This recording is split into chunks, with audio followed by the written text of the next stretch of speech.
कहते हैं ना कि यदि समय रहते आप अपनी गलतियों को स्वीकार नहीं करते हैं तो आप एक और गलती कर बैठते हैं। आप अपनी गलतियों से तभी सीख सकते हैं जब आप समय रहते अपनी गलतियों को स्वीकार करते हैं।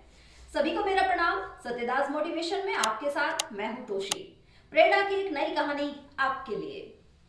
दोस्तों, एक बार की बात है, एक बार एक गांव में शराबी रहता था। वो अपनी शराब पीने की आदत से बहुत दुखी था, बहुत परेशान था और वो एक महात्मा जी के पास गया और कहने लगा कि महात्मा जी, मैं अपनी शराब पीने की आदत से बहुत परेशान हूँ। इससे मेरा घर बर्बाद हो रहा है, मेरे बच्चे भूख से मर रहे हैं, मेरे घर की शांति भंग हो रही है। आप ही बताइए मैं क्या करूं। अब महात्मा जी कहने लगे कि यदि तुम अपनी शराब पीने की आदत से इतने अधिक परेशान हो तो तुम शराब पीना छोड़ क्यों नहीं देते। शराबी कहने लगा कि मैं तो शराब पीना छोड़ना चाहता हूं, लेकिन ये शराब है कि मुझे छोड़ ही नहीं रही है। महात्मा जी मुस्कुराने लगे और कहने लगे कि ठीक है, अब तुम कल आना, मैं तुम्हें शराब छोड़ने का एक तरीका बताऊंगा। शराबी वहां से चला गया और अगले दिन फिर आया महात्मा जी के पास। महात्मा जी उसे लेकर एक बगीचे में गए। वहां जाकर एक बड़े से पेड़ के पास चिपक कर खड़े हो गए।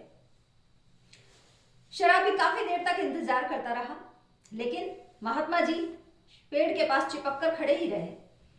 अब शराबी से रहा नहीं गया और कहने लगा कि महात्मा जी, पेड़ को छोड़ दीजिए।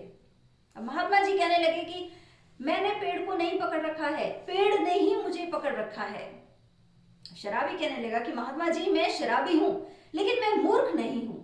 मुझे पता है कि आपने पेड़ को पकड़ रखा है, पेड़ ने आपको नहीं पकड़ रखा। अब महात्मा जी पेड़ को छोड़कर शराबी के पास आए और कहने लगे कि यही मैं तुम्हें समझाना चाहता था कि जिस तरह से मैंने पेड़ को पकड़ रखा था, पेड़ ने मुझे नहीं पकड़ रखा था, ठीक उसी तरह तुमने शराब को पकड़ रखा है, शराब ने तुम्हें नहीं पकड़ रखा। तुम जब चाहे इसे छोड़ सकते हो। तो दोस्तों, आप भी अपनी जो बुरी आदतों की लिस्ट बनाने वाले हैं, आप जब चाहे उन्हें छोड़ सकते हैं। कोई भी मनुष्य किसी काम का यदि दृढ़ संकल्प कर ले तो वो उस काम को आसानी से कर सकता है। अंत में मैं यही कहूंगी कि कभी हार मत मानो। आज कठिन है, कल और बेहतर होगा और कल के बाद का दिन आपका होगा। धन्यवाद।